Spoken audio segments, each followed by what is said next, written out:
So this is the first of 4 articles entitled Sri Meher Baba Impressions. It is the end of a cycle in evolution. We know that the spiritual awakening of the world gives new evidence and exchange of consciousness. The urge in mankind to see and find truth is deep and creative. The new intuition in man to know and find God within is pure. The time in its divine outward phase is sure in pain, pure in lure to move out of darkness. We need to rely on the alive, performing example of God. We can no more be sure with the deluding, impersonal experience within. We can no more rely on secondhand information. We have no further proof than our own self-deluding experiences of the mind. We have no further individual ambition in our own human than to be I and to magnify the I for the I's sake.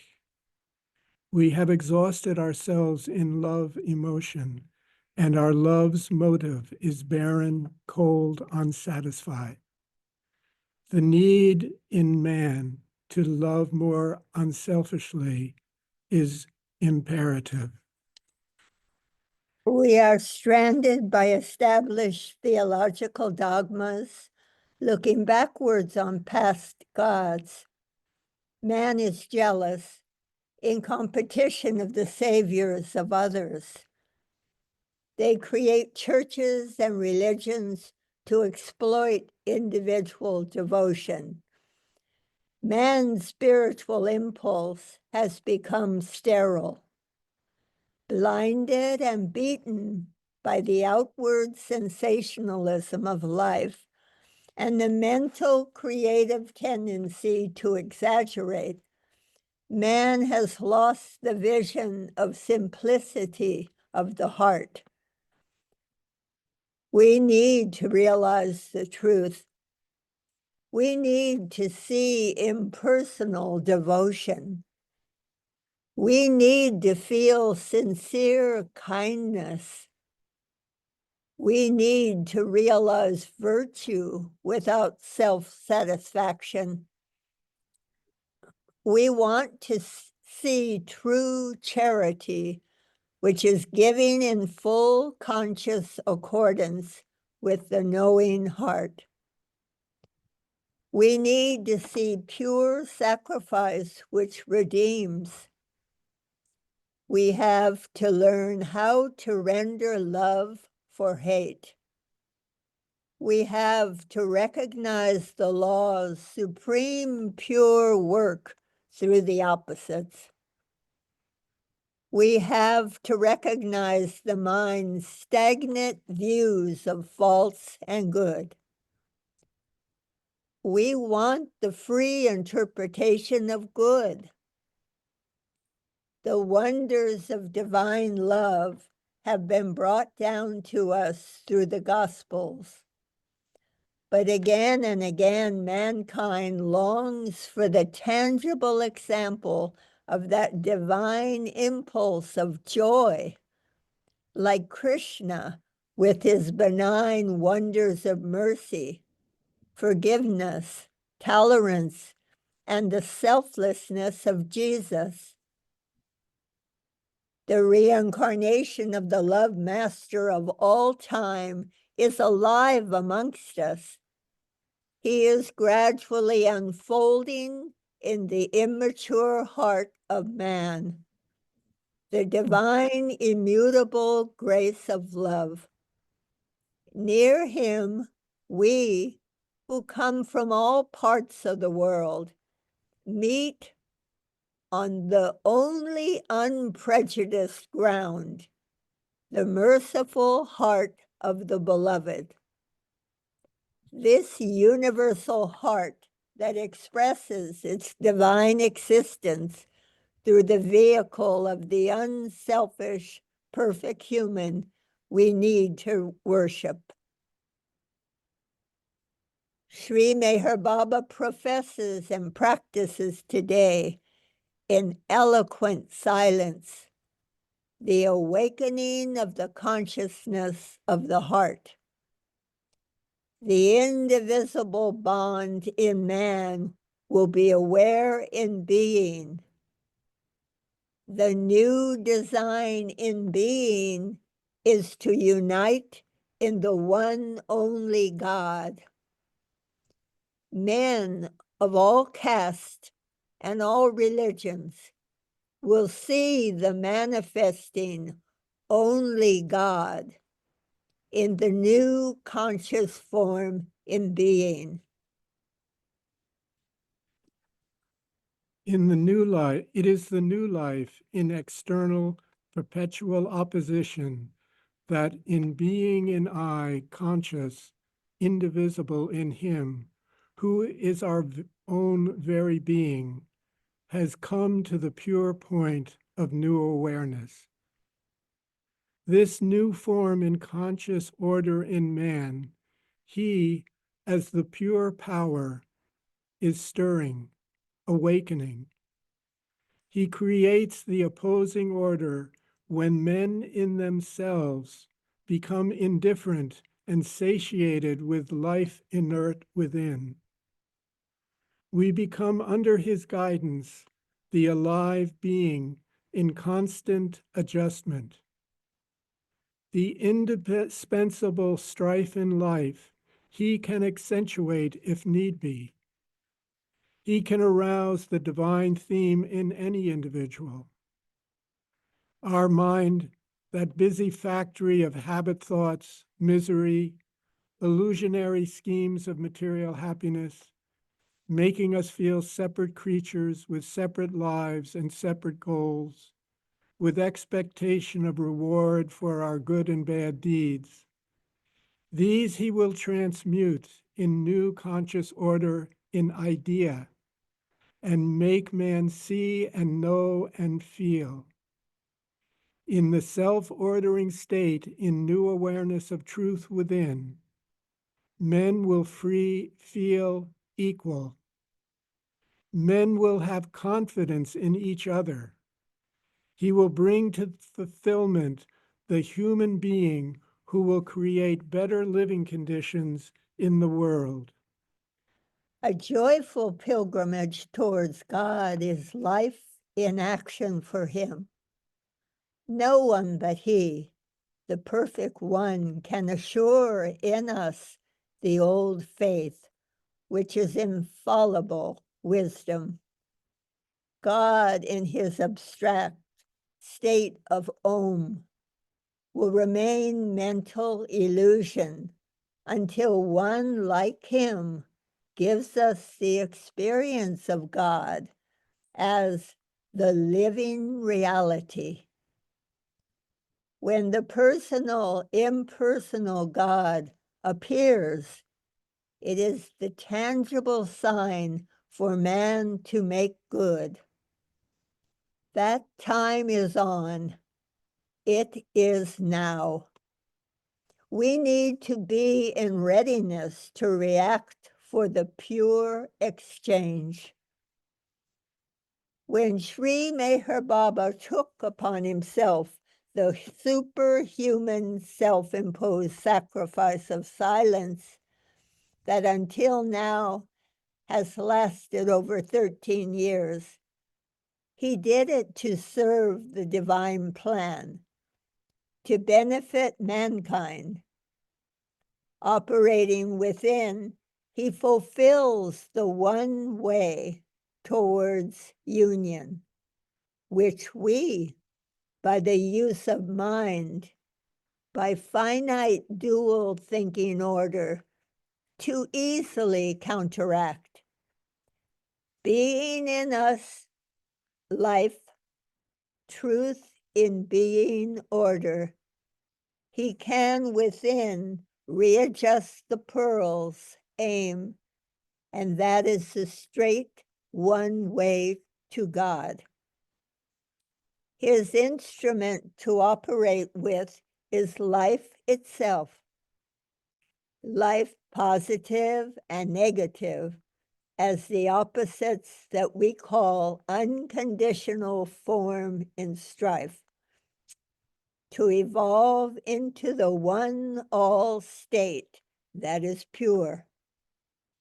He, designing into our intuition, does the new stir.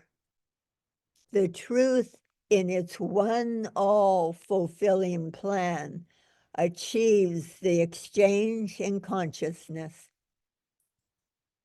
Traveling in foreign lands and walking through cities which have no other importance than to be the accumulation of the masses driven in self-experience by the illusion-making mind. He, the unfathomable all fate, causes the inevitable evolution.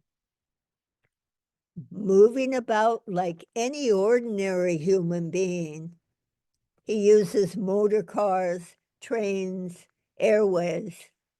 He lives in small huts, in luxurious abodes. He communes with the rich and with the poor.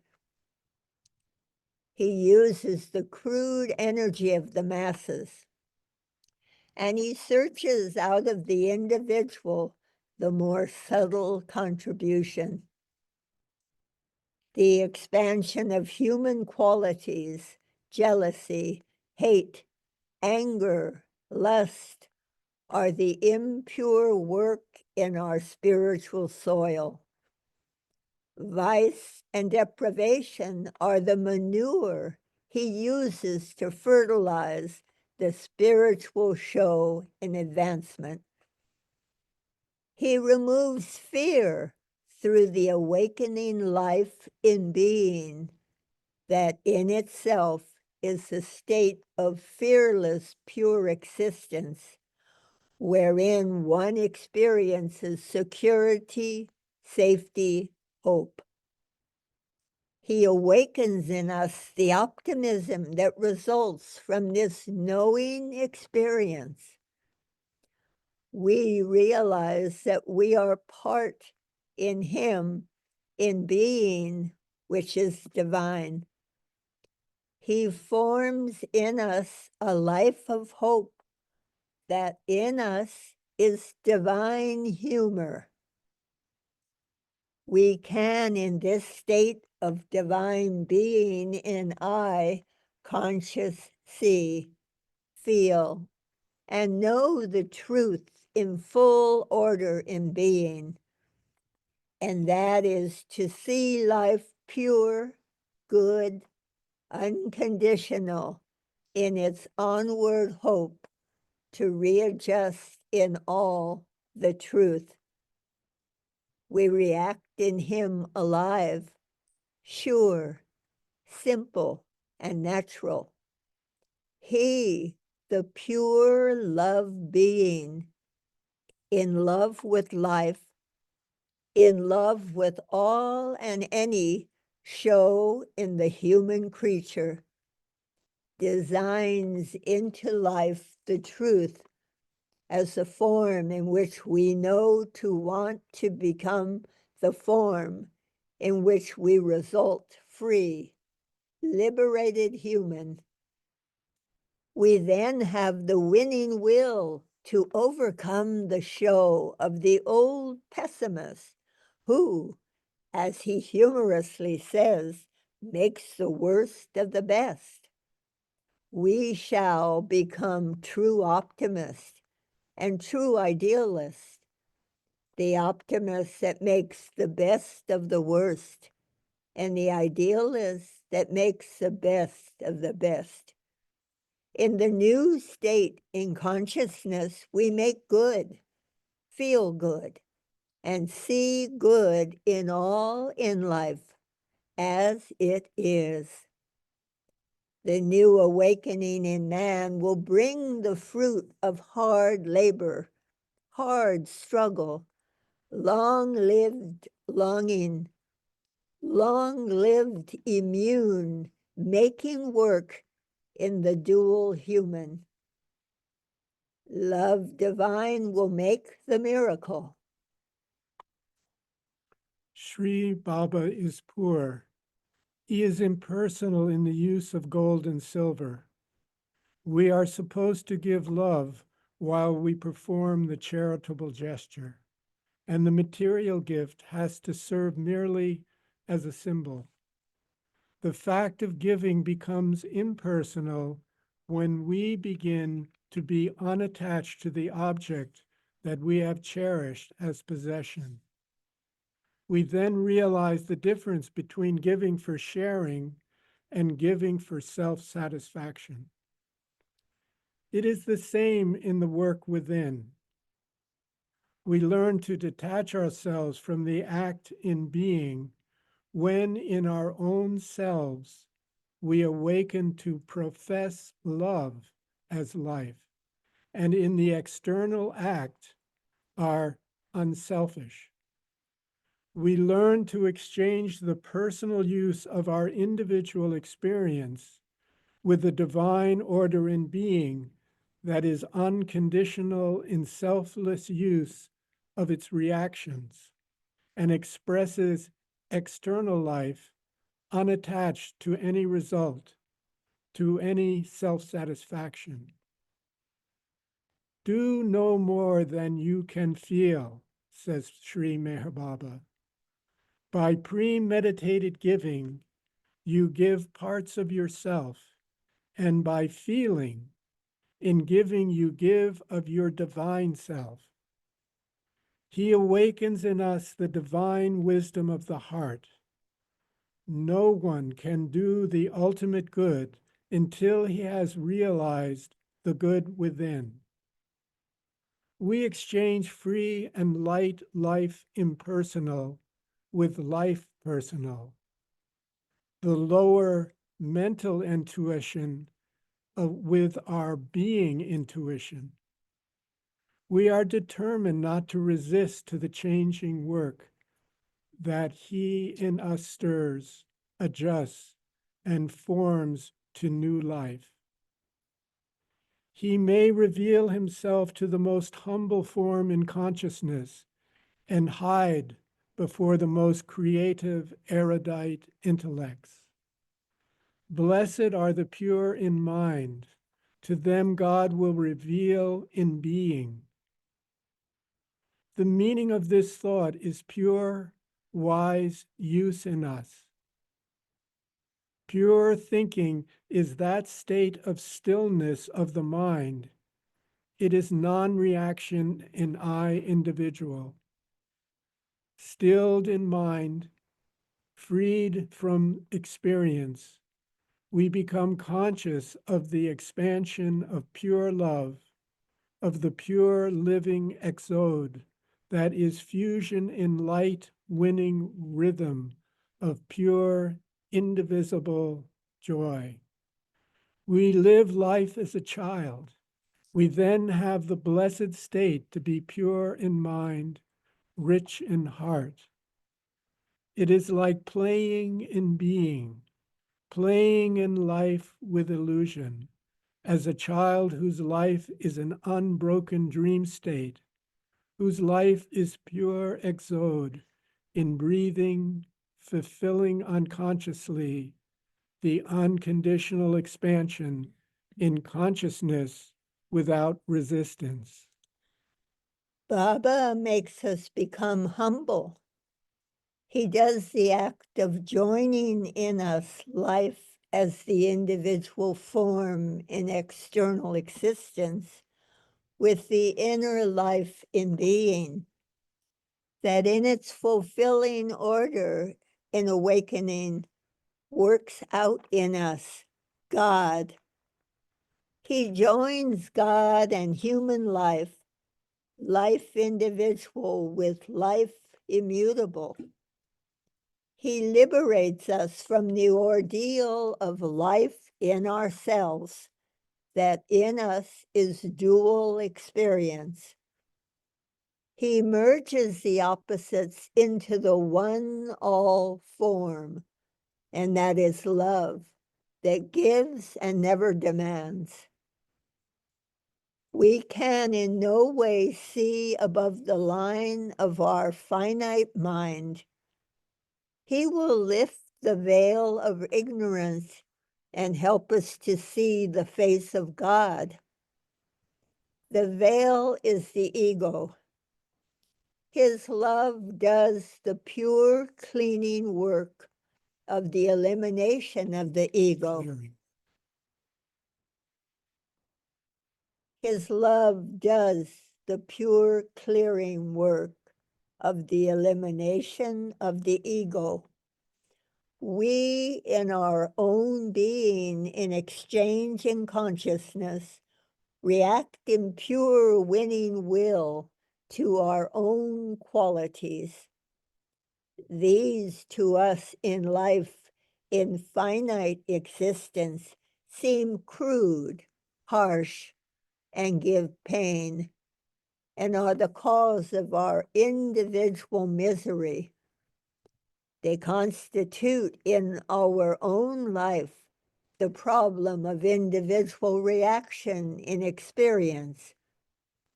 We know that life can in no way be seen as truth order as long as man has to react in finite mind in experience.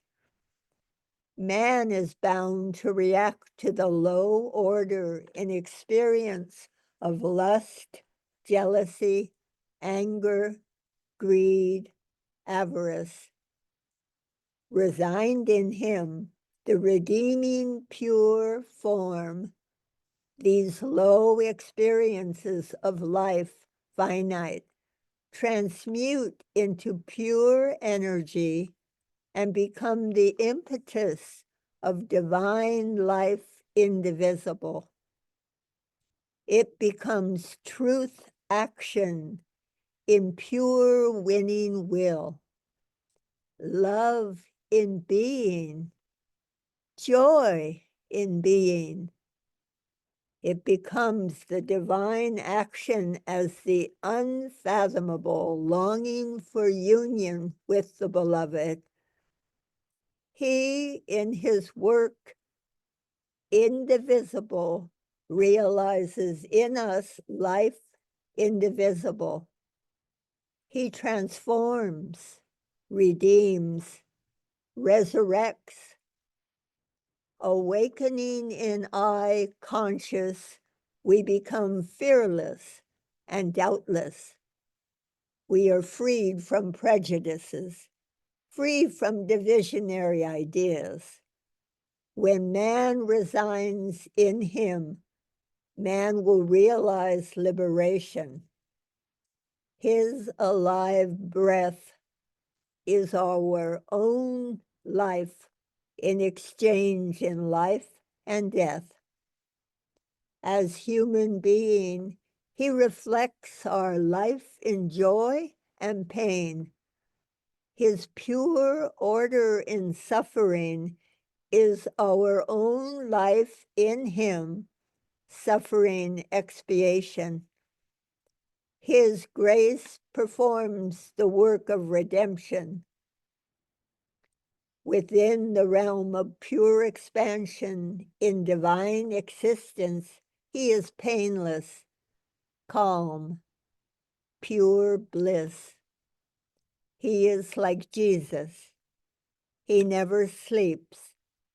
His sleep is indivisible intuition work, indivisible love expansion, uninterrupted conscious action.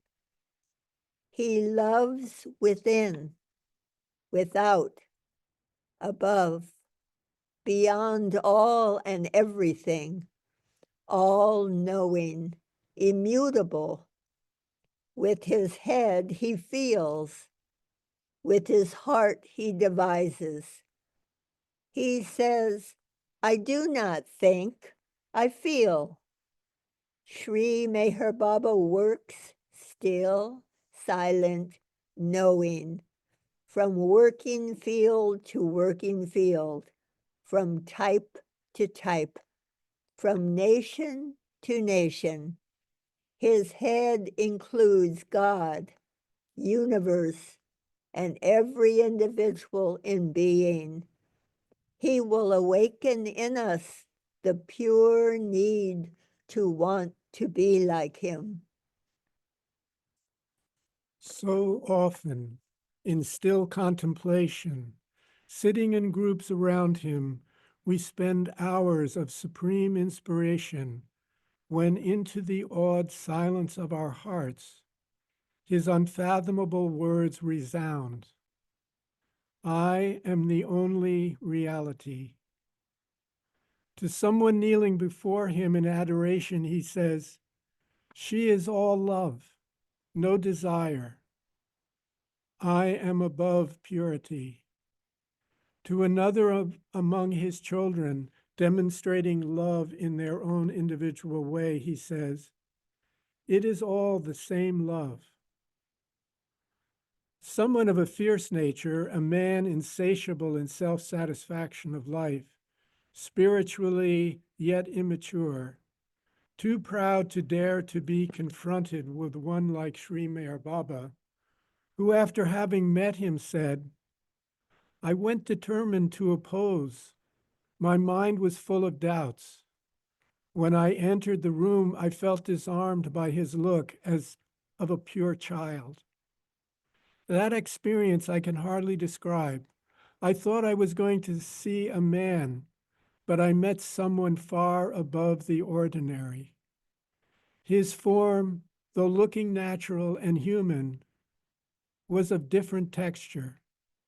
He appeared translucent.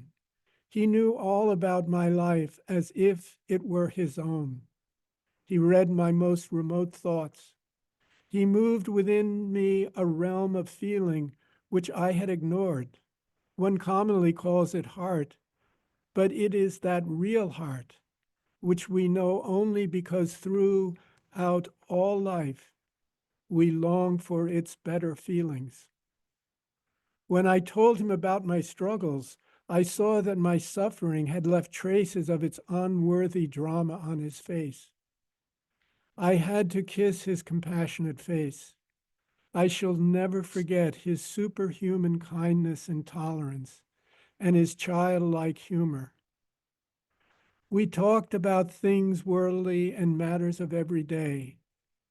I realized that all was the clean, clear expression of some unfathomable, just, and lawful plan, which since I have accepted by the grace of faith that he awakened in me. Someone else said to him, as soon as I saw him, I broke out in loud laughter of joy. He and I at once felt like two pals on some vacation game. I embraced him like my nearest friend. He appeared so white. I thought I had dreamt of purity when I was a boy, but I can for the first time say I experienced purity. Children are more able to recognize him. How often do we witness the intuitive feeling guiding them, making them see what we cannot see? In the most unexpected manner, they are caught in his divine ray. Once, while walking on the private grounds belonging to one of his Swiss disciples, he approached a little girl of 7, picking up apples under a tree. Baba, graciously bending over her, looked deep into her eyes, startled, in awe by the blessing that she had received. She ran to her mother to share her sweet experience, calling out, oh, Mommy, Mommy, never has anyone looked at me with so much love. Whenever he appears, here or there in East, wherever he appears, here or there in East or West, his miraculous body of superhuman texture projects the divine fluid substance with equal grace to respond to the need of all. In New York, in one of the greater gatherings held in the private home of one of Baba's friends, this startling fact happened. Many people are standing in line to pay their respects to him, when suddenly Baba, interrupting the ceremony, is pointing to a person standing far back in the crowd, a lady none of us knew. Baba's persistent sign meant for the person to come to meet him before any other. To the message given by one of us, she responded in embarrassed manner, as if wanting to evade the call apologetically, explaining that she merely had come to accompany a friend. Baba repeats the insistent sign for the second time. Her attitude suddenly changes, and she walks toward him as if irresistibly drawn. Baba's hand stretches towards her with visible expression of joy. Her embarrassment grows almost to a state of confusion, which Baba, with the following words, instantaneously counteracts. "Do not worry," he said. "I know everything, and I will help you." Involuntarily, she sheds tears. After a few moments, Baba bids her leave, and again she disappears in the crowd while the reception is ordered to continue. He has found the old needing soul, which, for some unfathomable reason, that day was due to meet him. A week later, this stranger calls me over the phone. She said, "I am the woman you so graciously introduced to the master. May I come and see you, as something wonderful has happened to me?" On acquaintance, she told me her life story and impressed me with the sorrowful and tragic conditions in her family life because of the hatred between herself and her own child, a girl of 20. Mother and child had persecuted each other for 20 years. The mother said, "I have never been able to understand this, as my child was born in love. Never have I been able to overcome the detestation for my child. I have never felt inclined to kiss her. When the master asked me to meet him, I did not know why. My own unhappiness had become so much of a habit that I did not even know that I was in need of help. When the master greeted me with so much kindness, I did not remember being impressed in any way, not even to have been able to objectively observe him. I was like one in a dream who suddenly wakes up and feels carried off, led by an invisible friend for some good reason. This morning, I awakened from an unusually deep sleep, bathed in ecstasy of love and bliss. I could not understand what had happened to me. It was so powerfully active, making me react without the use of my will. I rose from my bed and walked into the room of my child, who was still asleep. Drawn by irresistible love, I embraced her for the first time in both of our lives. Did we feel a bond that was more than mother love and child love. My experience was contagiously felt in her, and is today a tender relationship which reflects happiness for the whole family. Dear friend, She continued, "Who is this man?" I remember similar stories about Jesus imparting grace of love. "I am in you, with you always," he says. If one of us fell ill, he feels it. From a distance, before we call for help, he cables, advising some cure that he, the knower of all science, diagnosing our condition as no scientific ordinary expert can, knows is right. I have a friend, a Catholic and superstitiously drawn to anyone who demonstrates physical miracles. She was introduced to Baba at a time when very ill, with a tumor in the brain and paralysis of her right arm. Baba is indifferent to demonstrate powers, for whosoever it may be, but he granted her a short audience of only 2 minutes, without giving her time for explanation or complaints. He passed his hand over her forehead and over her arm, prescribing by the following statement the cure to follow: "Do as I say, and I shall heal you." The woman accustomed to conventional formalities felt shocked at Baba's short and matter-of-fact informal ways. 3 days later, she was attacked by acute fever and had to be taken to the hospital. In the third night, Baba appears before her like a luminous projection. He holds between his fingertips a reddish bullet on which he blows his divine breath and makes it vanish. In that same instant, the woman feels life re-entering her arm. She has a sensation of immediate release in her head. The tumor in her brain, naturally bursting, releases the poisonous matter.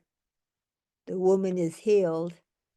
Today, she is one of those who, by reason of a physical miracle, believes in Baba's superhuman existence.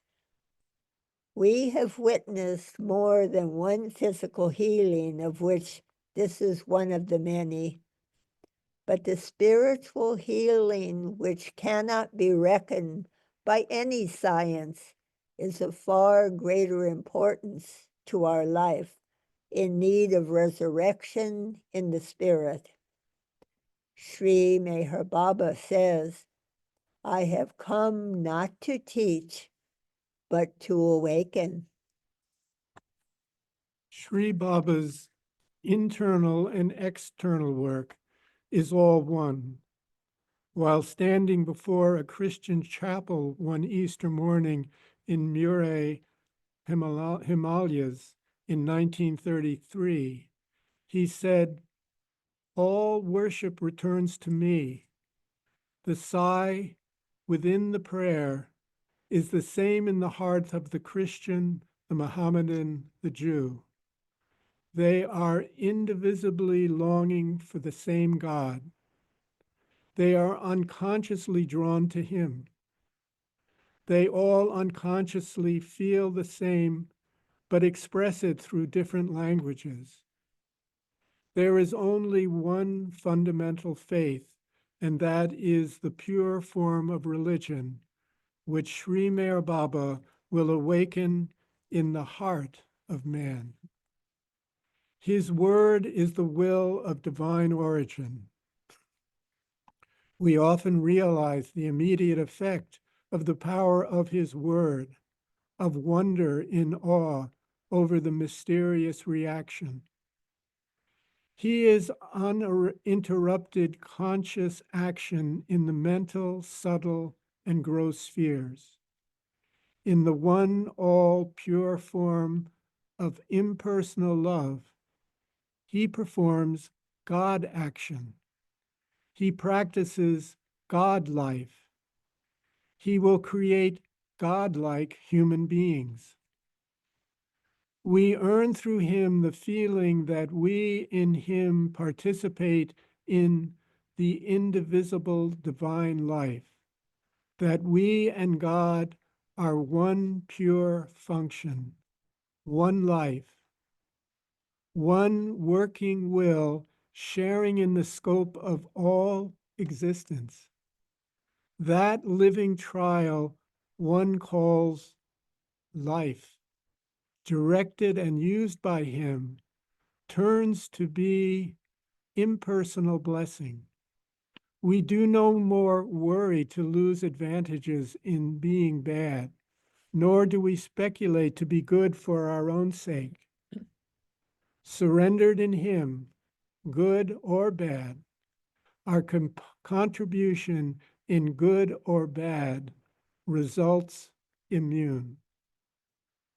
Through the blending of head and heart, we earn the impersonal viewpoint. In that viewpoint is peace. He does not preach. He gives us the example.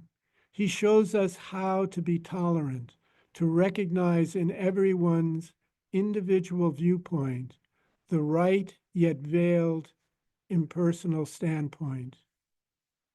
In a case of two opposite opinions, he, the wise, impartial friend, will turn toward either of the opponents and create in both the same selfless reaction that makes them give in and understand.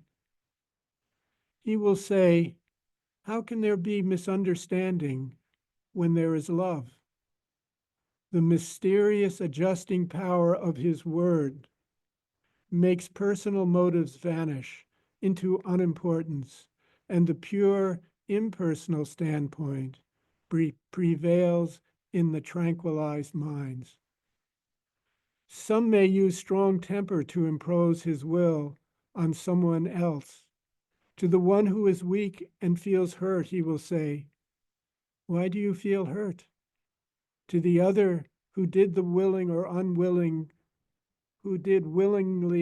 unwillingly create pain, he merely will smile in compassion. We then know. He does not teach, he awakens.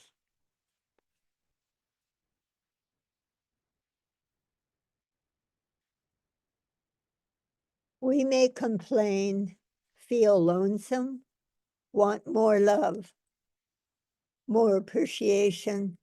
We miss recognition. We dread criticism. We lack humor and cannot bear to be laughed at. We then call on him for pure understanding. We speak to him openly from the heart in the straight personal way that we cannot disguise when confronted before him. He will answer, I am in everyone. When they laugh at you, it is I who laugh at you. See me in everyone. Bear it for the love of me. See me alive in all and everyone as the act in reaction that has to perform in you the creation plan in being. In all in life, the pure, the good, the false, the non-important fact is me.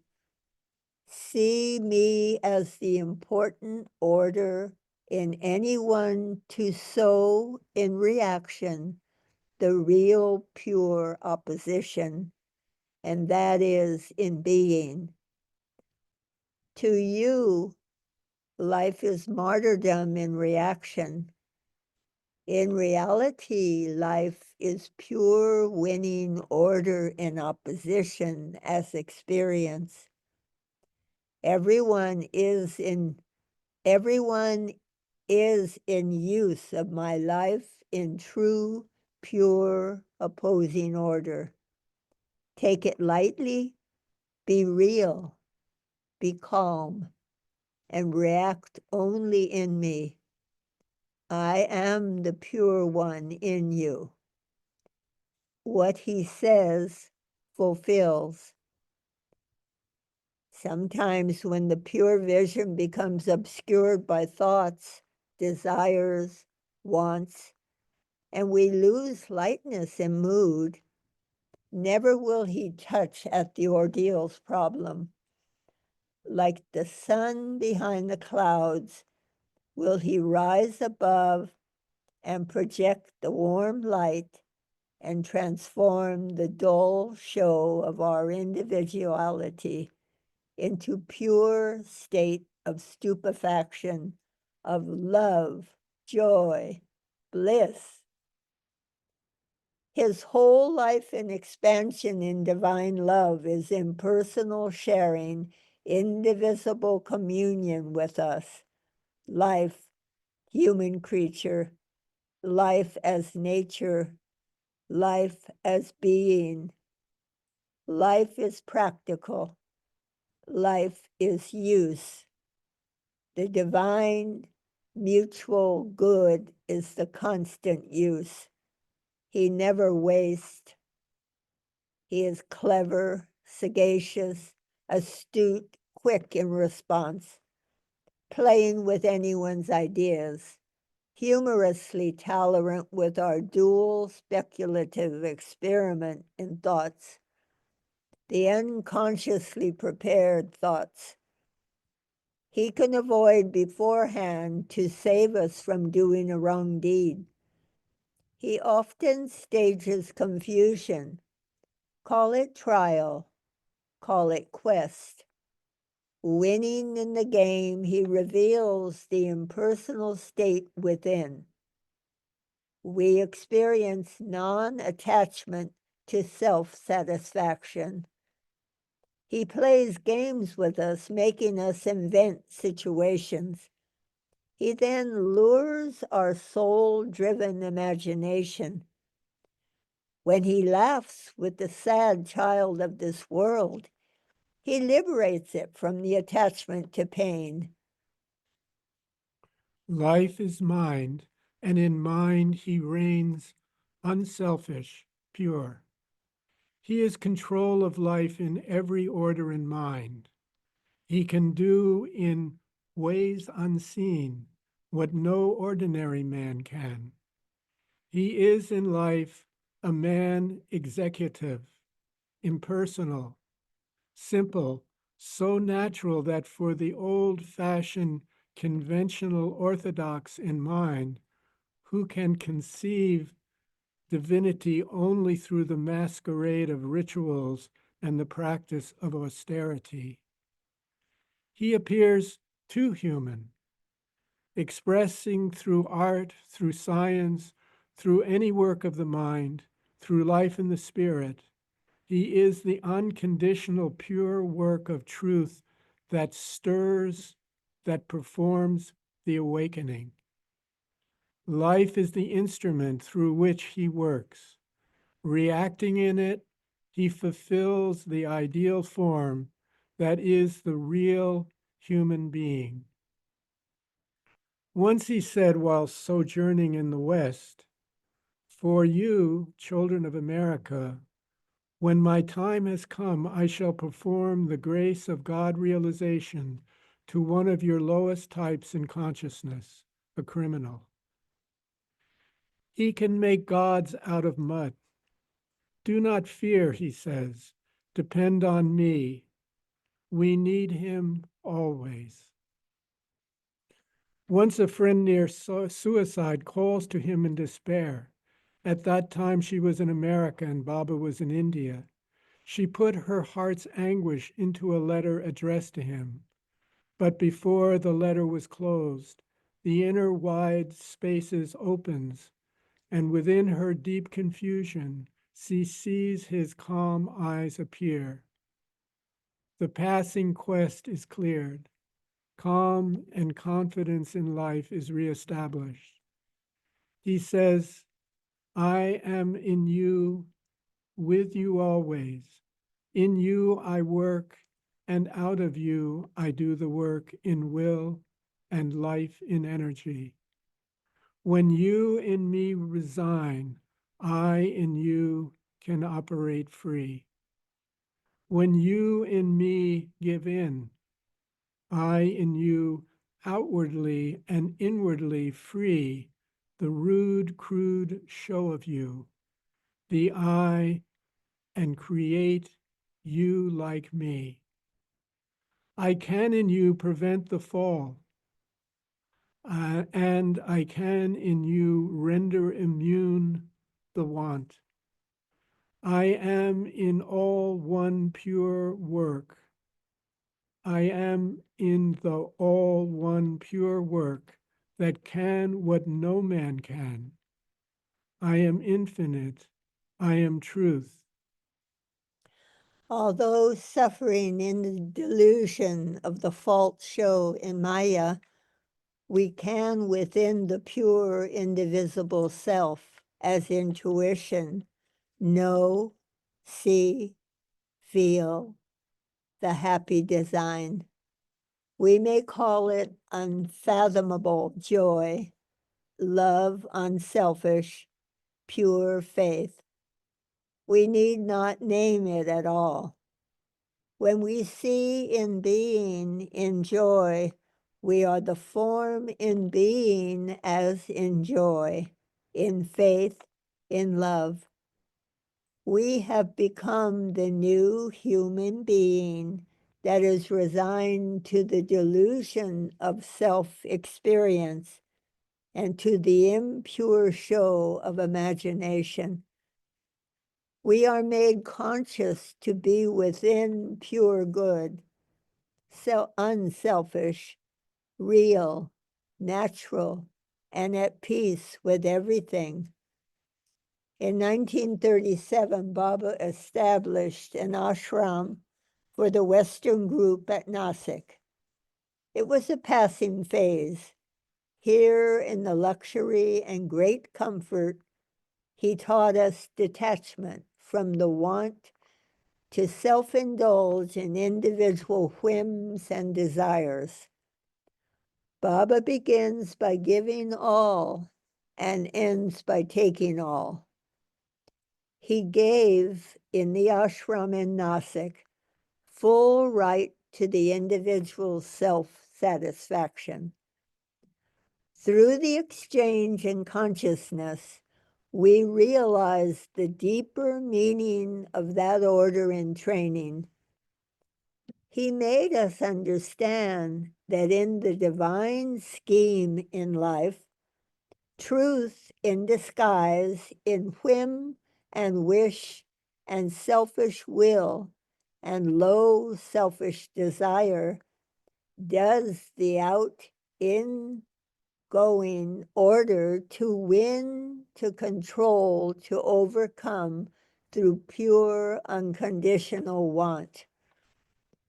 As truth being in disguise, he lured us deeper into the dual strife, exposing us to more struggle, to more opposition, till we realize the reaction of love in the deep show in mind, in being as our spirit existence, where he, within, in our life impersonal, does the stir that furthers our deeper understanding, our spiritual advancement. We realize that pure benefit and accepted the quest free. We know that we would become one in the strife, one with the adversity, one with life in opposition. We were a group of different types, of different race and character, also different as types in consciousness.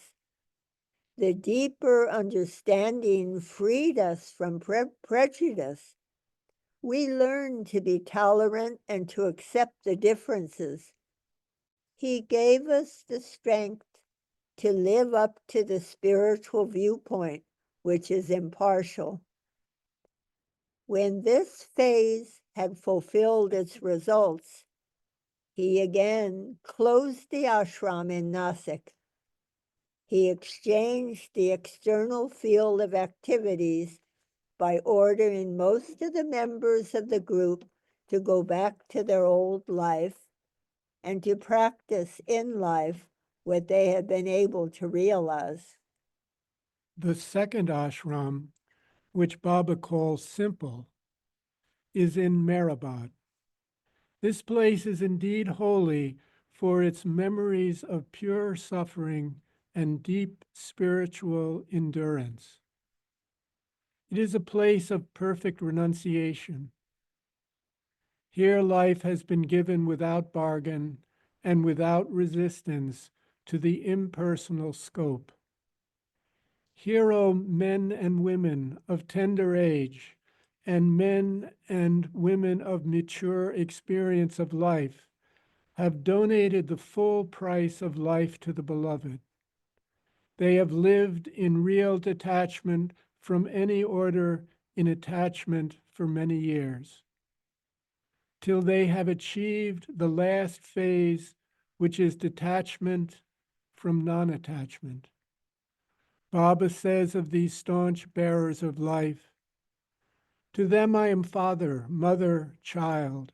They know me.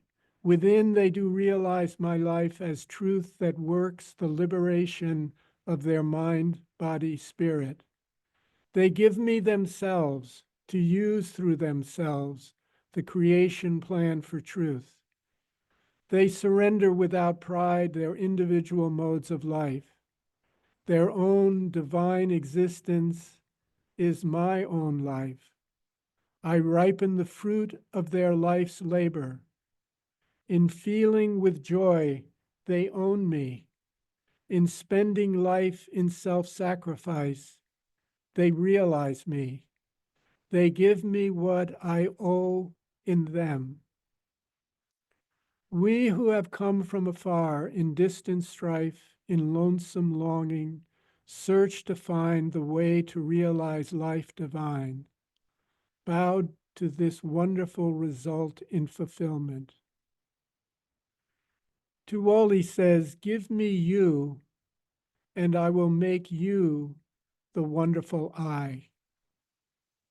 The unfathomable exchange, the transmutation act, he operates in us unconscious, and with us the surrendering individual. He says, be the human individual that you have to be, and I shall in me consume your sin, your weakness. The annihilation act in our own ego's work, he consumes to fulfillment. When we understand that bad is sin, we understood that God has to replace bad. Good, has to replace.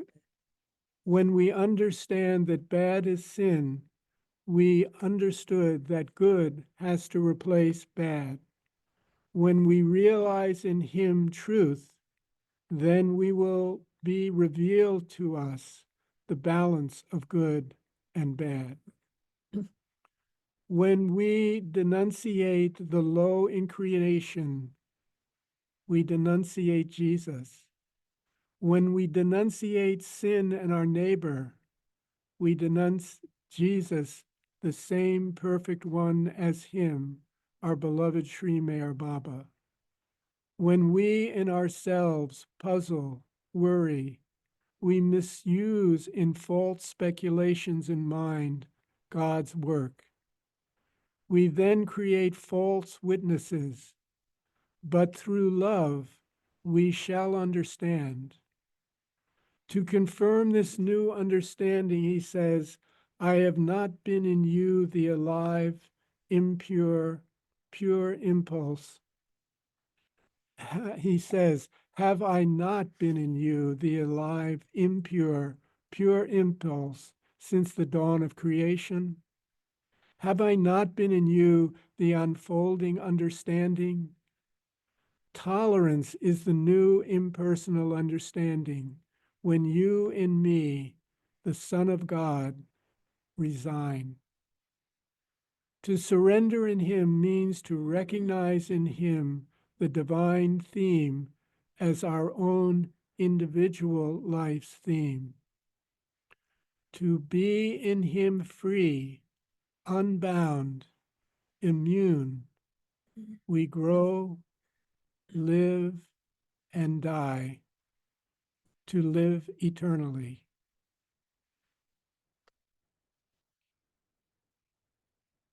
Beloved Avatar, Meher Baba Ki Jai.